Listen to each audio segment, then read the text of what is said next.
Covered in Vaseline, cocaine, chasing hookers with a baseball bat. What the fuck?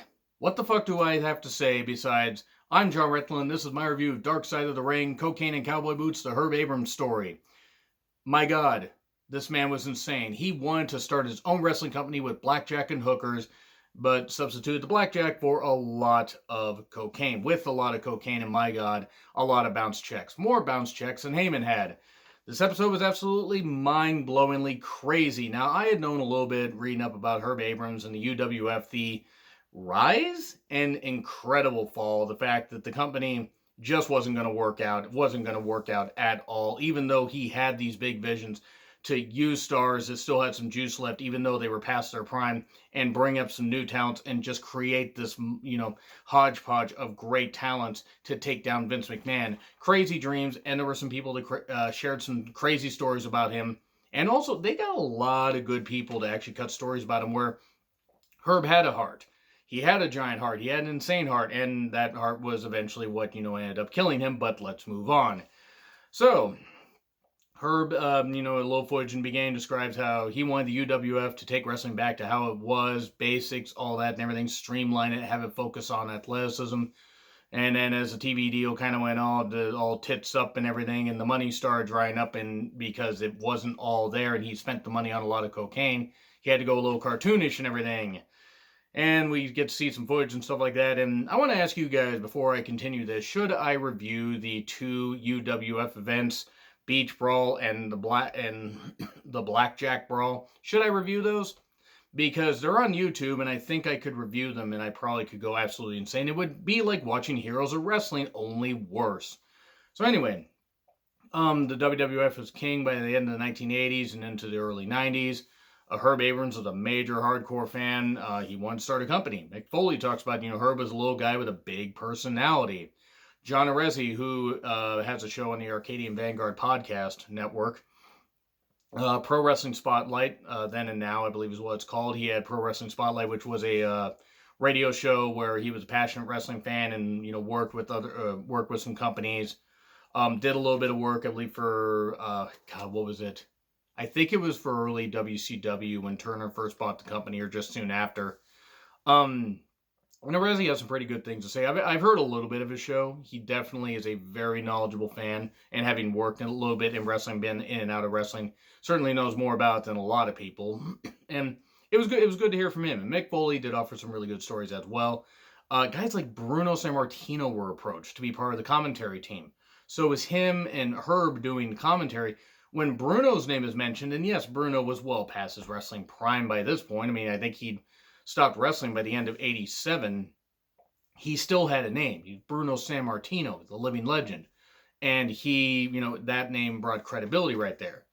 The Wrestling Fan Weekend thing, it was like a wrestling fan fest. It gave birth to the UWF, and Rick Allen was a guy named Sonny Beach. Stevie Wild Thing Ray.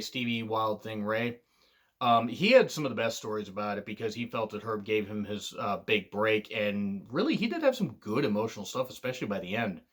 I'm glad I'd heard the name Sonny Beach, had not heard the Wild Thing Ray, and I was happy to hear from this guy because it was great to hear from people that maybe even I'm not that aware of, or that maybe are only known to a few fans, and they get to be on a big program like this and get to tell their story.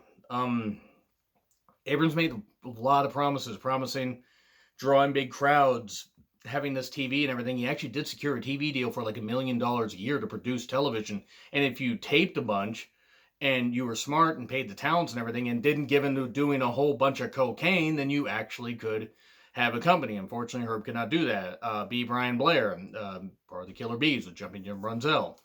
The UWF announcement, easy for me to say. Dan Spivey and Brian Blair did an angle where they just, smashed a whole bunch of furniture over each other. Then Herb is talking about doing a press conference, talking about how he's going to bring people in. Blackjack Mulligan, who was incarcerated at the time. He would eventually bring him in, but he was incarcerated at the time. And he wanted to bring in Bruiser Brody. This is in 1990. Bruiser Brody died in 1988. Now, I imagine that Herb was probably coked out of his skull at this point, but holy crap, how can you not recognize that somebody is dead? pretty damn scary how he didn't know that.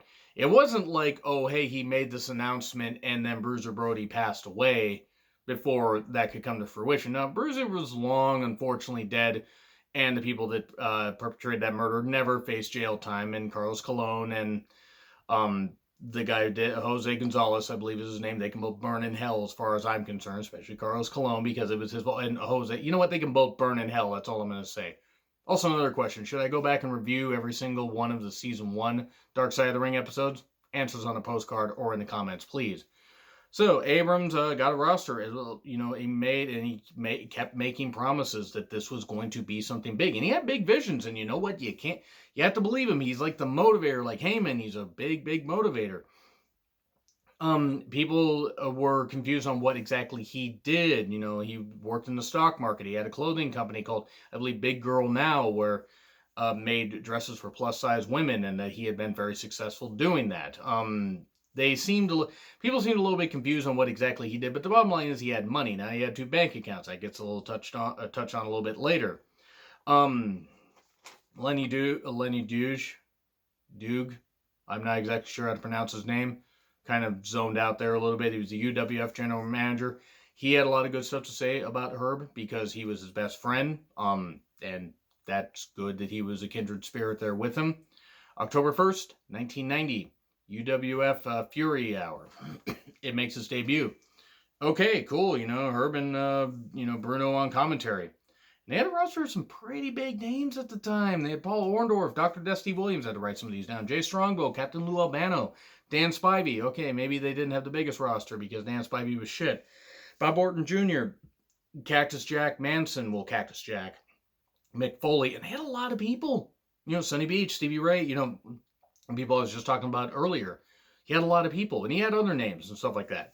So great, the talent had creative freedom. Herb talks to Vince. He meets with Vince and says, hey, you got the East Coast and you got, all these areas or whatever. It's like, I'm on the West Coast. How about I help, we co-promote. I promote, the West Coast for you. Vince blows him off. That sours Herb on, wanting to work with the WWF. Now he wants to take them down.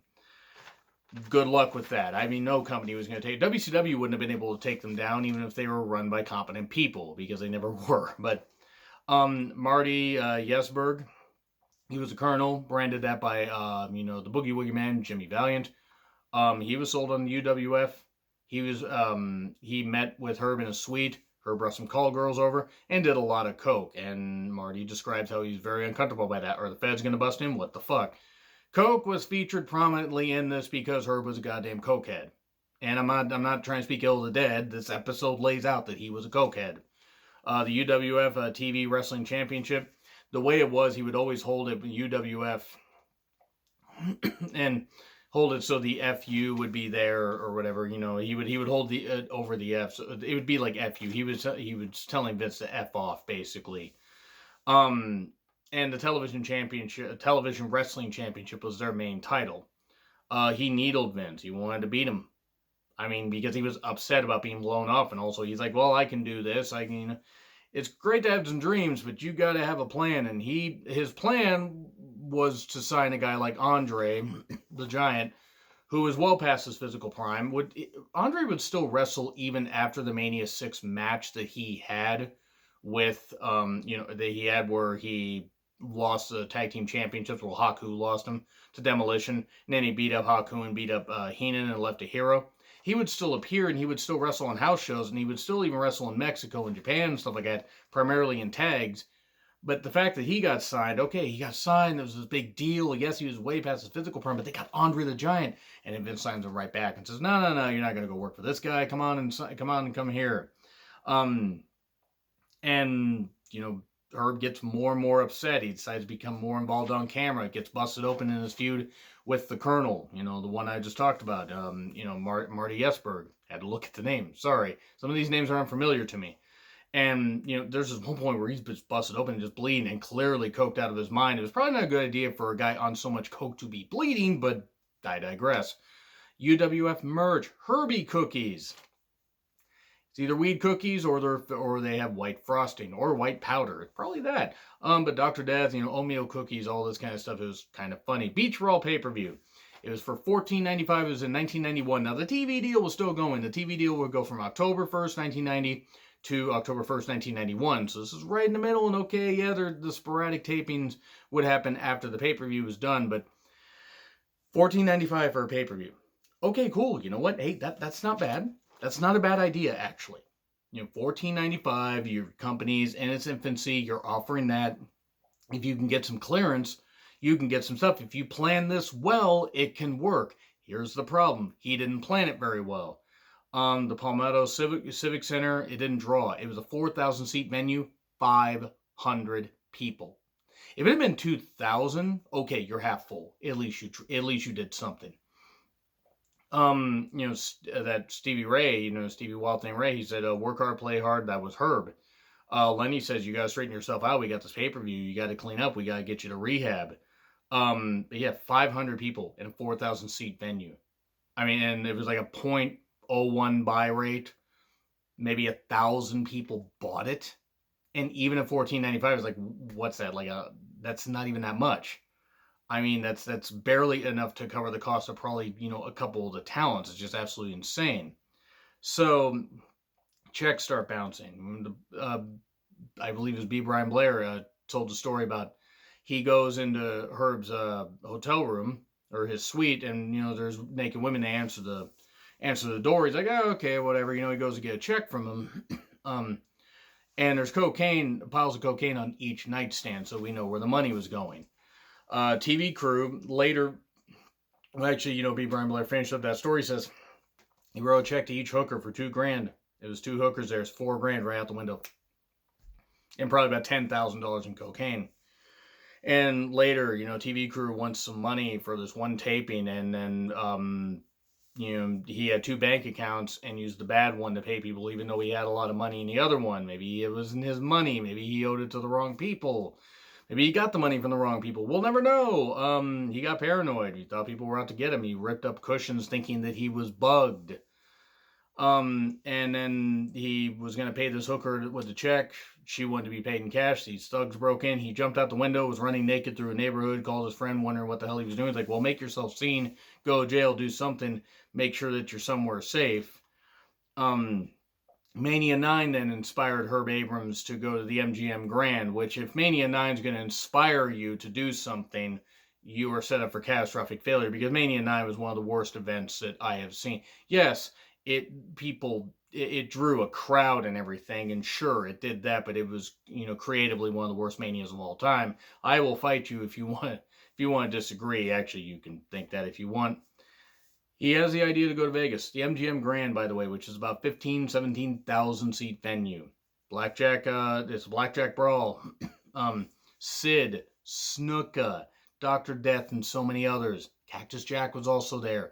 Got to face Snuka, his idol. And he calls Foley up to his hotel room and says, hey, I'm going to show people this on the show. People are going to go nuts. It's yellow ostrich skin cowboy boots. Herb is out of his goddamn gourd by that point. I mean, he was well out of his gourd by that point, but it's 200 to maybe 600 people in a 15 to 17,000 seat venue. Even if he had 5,000, okay, 5,000 at least. But if you get 10,000, you could do something. You don't have to sell it out. Nobody went, and it was an abject fail. It was a failure. It was a fucking failure. Herb was coked up during the show. It was ridiculous. It was ridiculous. He was going absolutely insane during the show. More checks bounced. He aged 10 years and 2. He did clean himself up in the subsequent years, moved to New York, had an office and everything. They show footage of him clean, talking to his friend, I believe, talking to Lenny. Everything seemed good, but then he passes away July 23rd, 1996. It was a week before that we saw this footage. People that knew him were upset, various wrestlers and that kind of stuff. It was very sad. Coke. He was covered in Vaseline, cocaine. He was chasing hookers with a baseball bat. And he either ran to a door and died, or he died in a police car. It's conflicting stories about this. He really decided to go with the whole blackjack and hookers thing. I mean, if you want to talk about somebody that went absolutely batshit insane from one coast to the other, Herb Abrams did that. And people share their stories about him. Stevie, Wild Thing Ray, he was very emotional about this stuff. So was Lenny. And there was some good emotional stuff about this. Herb was not a perfect guy, but boy, he lived life like crazy. But man, you want to talk about something that was goddamn wild? This was goddamn wild. I mean, cocaine, Vaseline, and chase and running around with a baseball bat. Okay, chasing the hookers and whatever, but my God, I mean, you don't chase people with a freaking baseball bat, unless they did something to your family. But don't chase women with a baseball bat. What the hell's wrong with you? The answer is cocaine and Vaseline, apparently, in the case of Herb Abrams. This episode was insane. I can't wait for next week. I don't know what next week is. I know we're coming close to the end.